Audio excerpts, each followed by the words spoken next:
On This Week in Sales, we're going to be taking a look at the fact that almost half of UK sales leaders have avoided making the shift to remote selling and the consequences of that. We're going to take a look at the fact that the UK has seen the biggest drop in economic output from the past 300 years, and we're going to touch on Salesforce being rumoured to wanting to acquire Slack. My name is Will Barron and I'm one half of This Week in Sales. The other half, Victor Antonio, is not joining us in this week, and so hopefully he's back next week for next week's show. So let's jump right into the news. So first up, HubSpot Sales Enablement have done a survey. They've called it Rebuilding the UK's New Business Type Pipeline, and there's a ton of data and data points that we'll run through now. So research from this HubSpot survey has shown that 56% of UK businesses has seen the new business pipeline reduced because of COVID-19, and they expect the recovery to take 12 months. Now, of course, this isn't completely surprising, and I would have thought that the number of businesses that have seen their new business pipeline reduced would be much, much higher than half of companies. So we can somewhat suggest then that 50% of organizations are doing okay this year, which in a year of a global pandemic, economic turn down, the political turmoil in the US, which hopefully is starting to resolve a little bit now, and other things going on elsewhere in the world as well. I think 44% of businesses not having new business pipeline reduced is quite an achievement. So congrats to everyone who's in the sales space, who's crushing it and working hard to make sure that businesses can continue to move forward. And there's one thing here in that one part of this survey that I wanted to touch on, and that is that HubSpot are suggesting that there's going to be a 12-month recovery period. Now, we're going to touch on this. There's other news that covers this as well and talks about similar things. We're going to get into the UK Chancellor of the Exchequer. He did a budgetary meeting the other day, so we'll touch on this in a second. But I think 12 months is probably pushing it. It's probably going to be 2 years that we're all going to be trying to recover ourselves, our customers, our pipelines, and everything else on the back of the pandemic. Next up, in this HubSpot Sales Enablement Survey, they found that almost half, so 48% of UK businesses haven't made any changes to support remote selling. So, and this is a UK survey, right? The UK has been in lockdown multiple times. We're coming to the end of our second formal everyone work from home if you can lockdown right now. So I don't understand how this is possible. Maybe I'm misreading the data here. I don't think I am, though. Almost half, 48% of UK businesses haven't made any changes to support remote selling. Is this because 48% of businesses are just not equipped for this?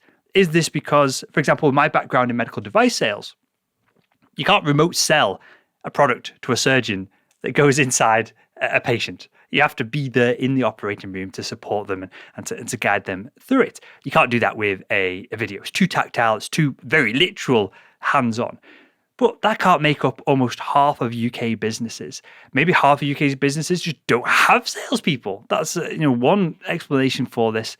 But the fact that businesses are not making these changes to support remote selling, and just furthermore, we can conclude from this that they're not supporting remote work from home as well. That was absolutely shocking to me. Next up from this HubSpot report, 64% of respondents are finding it more difficult to build relationships with prospects due to having less face-to-face contact. Again, it's not unusual, it's not unreasonable that it's going to be harder to build these quote-unquote relationships with your potential customers, but I would query the importance of this. And I use this analogy all the time, right? If hopefully you've watched a lot of our content or the content over at salesman.org or This Week in Sales, or you're tuning in regularly, you probably feel like you know me a little bit, and you know Victor as well, because we share anecdotes, stories, talk about, to a certain extent, our personal lives. Last week we were talking about what TV shows we were watching on This Week in Sales. And so there's an element of rapport and relationship building going kind of one way from me to you in this show. Now, with that said, it's very unlikely that you've ever spoke to, watched, or consumed lots of content from someone like Warren Buffett. Now, if I ring you up and say, hey, I've got this investment for you, it's a no-brainer, you're going to make a ton of money, well, you might half give me the time of day to say, well, yeah, Will's not the most stupid fella I've ever met. Maybe he's onto something, and I'll do a bit more research. But that's with a relationship that you have with me. If you've got zero relationship with Warren Buffett, but Warren Buffett calls you up to tell you that there's an investment opportunity, that you should buy stocks in Apple or Coca-Cola or whoever it is right this second, you should drop everything you're doing and just listen to him. Do exactly what he says. It should be a no-brainer for you. And so that's that anecdote there, or I always get these confused between an anecdote, a metaphor, and a simile. I think it's a simile. Then that shows how little relationships matter in modern B2B selling. Now, if you're selling to the enterprise level, and perhaps you're selling on behalf of a startup, then your personal relationship might outweigh some of the lack of relationship with the organization that you work for. That's fair to say. But if you're selling for a well-known company, relationships are totally overdone. It's not about relationships, it's about trust. And if someone trusts you and your organization, then I wouldn't be so bothered about losing quote-unquote relationships with individuals because you're doing Zoom meetings as opposed to in person. I don't think it's that big of a deal. Next up in this HubSpot report, which is a really cool report, which is why we're covering it in depth in this episode, research also showed that 58% of sales representatives across the country feel it will be difficult to reach their sales targets by the end of the year. Does that number change year on year? I think that statistically 50% of salespeople fail to hit their sales targets every year. So, we're only kind of 8% up on that number from just general year-to-year sales targets and sales quotas. So I don't think that is such an alarmist thing to look at. But if you're within that bracket, that category, if you're selling services to hotels and all the hotels are closed, I appreciate that you're knackered. And here was an interesting one.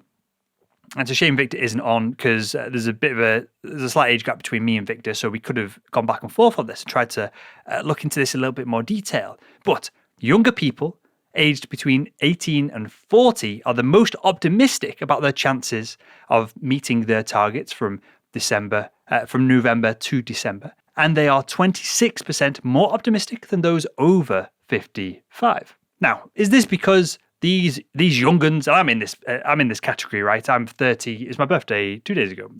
I'm 34. It always takes me a few days to work out what age I am after I've changed. It's like changing your phone number, and then you constantly give people the wrong number for months afterwards, or your postcode. You give people the wrong postcode. Fine. I'm 34, I think. And so I'm at the top end of this category. Is it because are young people more optimistic because they're taking to this remote selling? They grew up in the internet age, and so they're happy and comfortable to get on Zoom, Skype, whatever it is, and communicate with their customers. Is that the advantage that these individuals have? And I'm broadly stereotyping here, have an advantage over people who are 40 plus, who perhaps didn't grow up with the internet, perhaps who are, not everyone, but maybe some of them are less tech savvy. Could that be the difference between this optimism? Or could it just be that those young'uns are just completely naive? The last economic downturn in 2008, I think I was still at uni then. So I've not experienced this. Every year, every 10 years or so, there is a downturn. It comes relatively scheduled in the hundreds of years that we've had this, or in the 100 years or so that we've had a modern economy and the stock markets and all that kind of thing. Are we just naive, us young'uns, because we've not been through this before? And are the over 40s that are talked about in this HubSpot report, are they just more likely to understand the fact that things are just going to be real shitty for a little bit of time? That could be the case as well. And the final thing that I wanted to touch on that I thought was fascinating in this HubSpot report, again, it's called, we'll link to it in the show notes of this episode, it's called the HubSpot Sales Enablement Survey, Rebuilding the UK's New Business Pipeline. The final thing I wanted to touch on was that 22% of sales reps are looking to sell into new markets, which, according to HubSpot, show that they have willingness to be flexible through difficult times. Clearly, I applaud every one of you, because that's what we should be doing. We shouldn't be lowering targets. Maybe we should be lowering targets so we get our commission payments, because I'm on the side of you guys, the salespeople, right? But With that said, we should be looking to grow into new markets. We should be looking to, if we can't sell this, we should try and sell that instead. We should be looking for opportunities. And that fact alone gives me hope. And this is why I love sales, because there's a lot of entrepreneurial salespeople that are willing to go the extra mile, that are willing to push the boundaries of what they can and can't do in their jobs. And this is real data and evidence of that. So I'm excited for anyone who is looking to sell into new markets, looking to sell old products to new people, new products to old people, not literally old people, old previous customers and new customers. I'm excited for all of you. So for us salespeople, that HubSpot report was probably the biggest news of the week. Again, we'll link to it in the show notes to this episode. And next up, the British Chancellor he did a spending review. I didn't watch the whole thing because I think it was 4 hours long with debates going back and forth in the Houses of Parliament. I've linked in the show notes to a BBC article. It has a quick video that runs through the highlights, and I've sub-segmented the highlights down for us here as well. He said a few things of note, which I thought was interesting with regards to salespeople and the economy. He said, we're now facing, in the UK specifically, the biggest drop in economic output in 300 years. Now, I'd love to know how this is qualified and the data and the numbers behind this. Clearly, that's not shown. It's probably in a report somewhere that you can download from HMRC or online.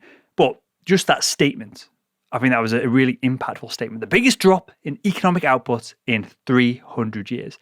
Next up, he said, and this is Rishi, he said that he's not expecting the economy to get back to pre-pandemic levels for 2 years. Now, when a politician, because he's essentially a politician, right?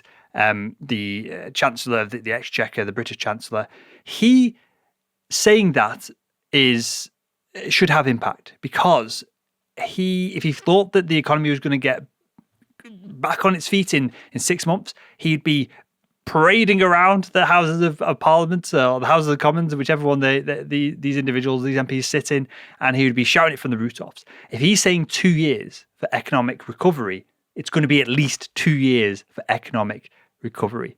And that's important to understand. If you're working in sales, it's going to be a tough 18 months at least. It's going to be at least a tough 12 to 18 month period for everyone, no matter what you're selling.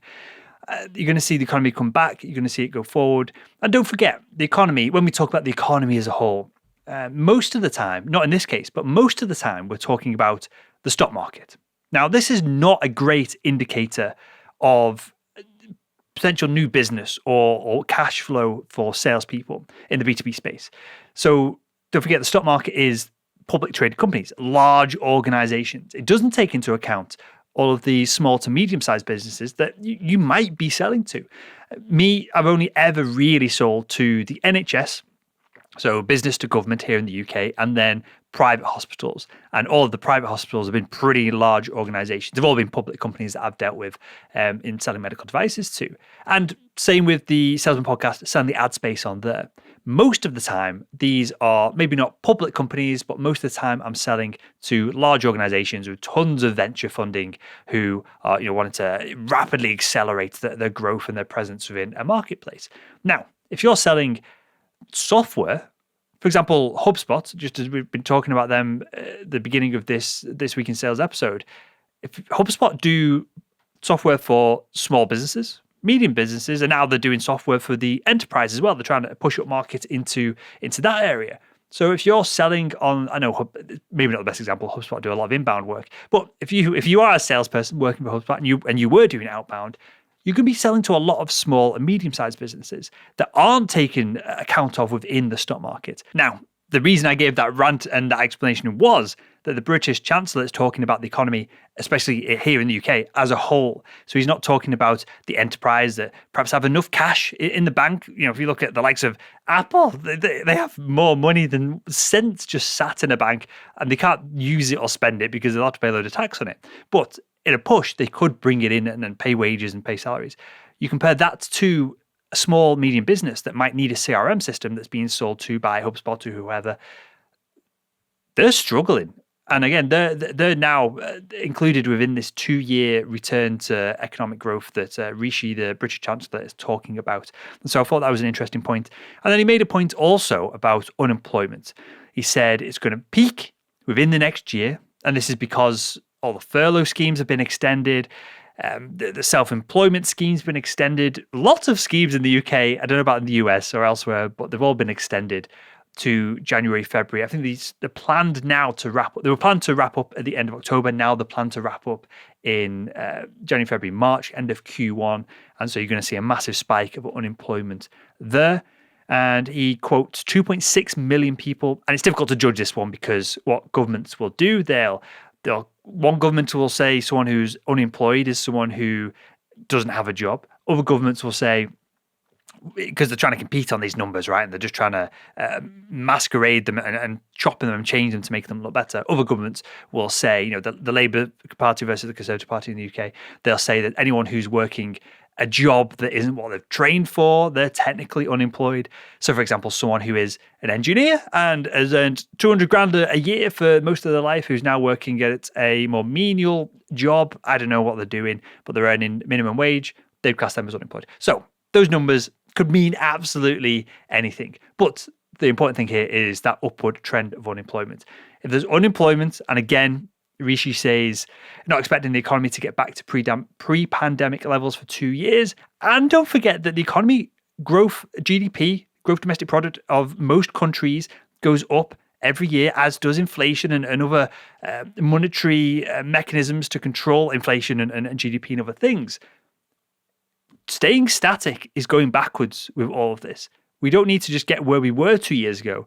We've already lost a lot of ground. We need to get above that. So that could be 2 or 3 years. The reason I tell you all of this is because I want you to do well. And I want you to, if you're in sales, which I assume you're in sales as you're watching This Week in Sales, but I want you to go to your manager with some of this information, especially if you're in the UK. You've got it now from the Chancellor of the Exchequer. The data is there. There will be reports on this. Go to your manager. Go to whoever within your organization that you need to start to renegotiate some of your sales targets, especially for next year.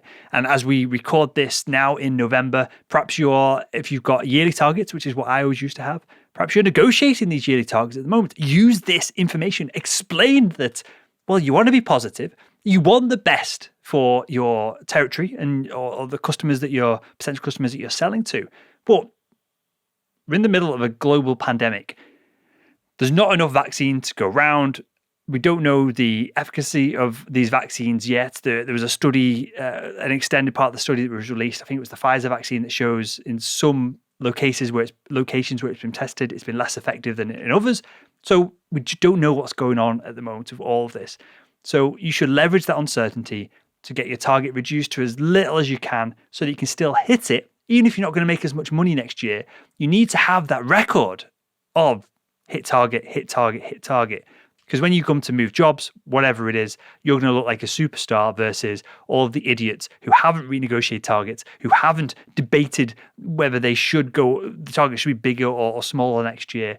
And when you go to the marketplace, you can say, hey, in 2020, what a year it was. I hit my target. And all the other competitors within the interview process are all going to say, well, I missed it because of the COVID. So yeah, I'm going on a slight tangent here now. But let's get back to some sales, tool, and technology updates. So Salesforce, and this is all the rumors, right? And I'm not privy to any of these rumors. This is just what I've read from people who are reporting on it. Salesforce are reported to want to acquire Slack. So we all know what Salesforce is, the biggest CRM platform in the world. Slack, if you're not familiar, is basically a chat app that corporations and organizations, it's a business chat. It's like WhatsApp for speaking with the marketing team and then dragging in a customer and then a client and going back and forth. I don't understand why email is so ubiquitous across business. Slack, clearly it'd be better if it was an open source, like email is open source. Anyone can set up an email server and start pinging emails. It'd be better if Slack was open sourced, but it's not. This is the world we live in with closed platforms. But Slack is a far easier way to communicate with people rather than, because you can do it in real time. You go back and forth as opposed to email. And if Salesforce buy it, just think of the data that Salesforce will have. So I'll read from the article here. And the article was over at thestreet.com. It says, why would the world's biggest CRM software company be interested in buying a firm whose software is most commonly used by people to message their coworkers. It probably has a lot to do with the fact that this software is now increasingly used to interact with people at other firms via shared messaging channels. Let me dissect that for you if you didn't get the underlying message there, because it's very corporate speak, right? Salesforce want to compete with Microsoft Teams. Slack, in an instant, allows them to do that. Me and Victor have talked about in the past that Salesforce, Microsoft, someone's going to buy Zoom. Zoom is going to be a big acquisition, unless they can start building up their own little empire. But it would make sense for Salesforce to buy them because Microsoft have Microsoft Teams, their own version of that of a video chat platform, right? And if Salesforce managed to buy Slack, untold billions will have to be spent. But just think of the data that they've got. It's like Apple. Where's my phone? I'd not bought into this. I think it's nonsense. But a lot of people will use an iPhone so that they can iMessage people. That's exactly what Salesforce can build. It's exactly what Salesforce can develop into all of their apps. If you use Slack, you've got to use Salesforce. If you use Salesforce, you've got to use Slack. Immediately just cornering a huge part of the market. And something else that I read into the article, which I thought was absolutely fascinating, is, and I'm quoting, "It's quite an understatement to say that Salesforce, whose sales and marketing expenses still equal more than 40% of its revenue, has tremendous go-to-market reach with its enterprises and is considered to be very good at selling and marketing its wares." Now, the most important thing about this that I thought was fascinating was Salesforce. So they do insane amounts of revenue, right? Salesforce are spending more than 40% of their revenue on sales and marketing. Now, I would love to know how much of that is on sales. And it's a public company, so maybe I could Google it and I'll add it to the show notes if I can find that number. But that's a substantial amount. And that's why one of the reasons why Salesforce is just such a beast, because they never stop relenting. And trying to tie this back to salespeople, because I thought it was just interesting from a business perspective in general, but for salespeople, you should always be pushing forward. Salesforce is proving this in the market, and they're demonstrating it to us. So Salesforce, let me give you this analogy. Salesforce buying Slack is like Facebook when they bought WhatsApp. You got Facebook, you got all this momentum and chatting and everything going on the platform. And then WhatsApp just has lots of text messages. Now, what can you do with a text message? You can understand the context of a relationship. Because don't get it twisted, everything's getting data mined, whether you like it or not. Whether they anonymize it before they give you an ad so it can't be traced back to you as a person, who knows? I have no idea what's going on with all these terms and conditions that we all just click next when we log into something or download an app or sign up for something. We never read them, clearly, which is a problem. But Facebook immediately went from having a lot of data to having basically all the data. And that substantially increases your ability to target adverts and things of that nature. Salesforce has all your CRM data. It knows the conversations that you're having. Now imagine it also adds in this element of real-time conversation on top of it. Salesforce, with just all that data, they will become an absolute beast. Okay, next up, a couple more articles and then we'll wrap things up. Fast Private 2020, Winning by Design, teaches how to be a sales superstar. Winning by Design. My friends Jacko, who's the co-CEO, and Dan Smith, who is the Chief Academic Officer, has been noted on a fast-growing private companies list.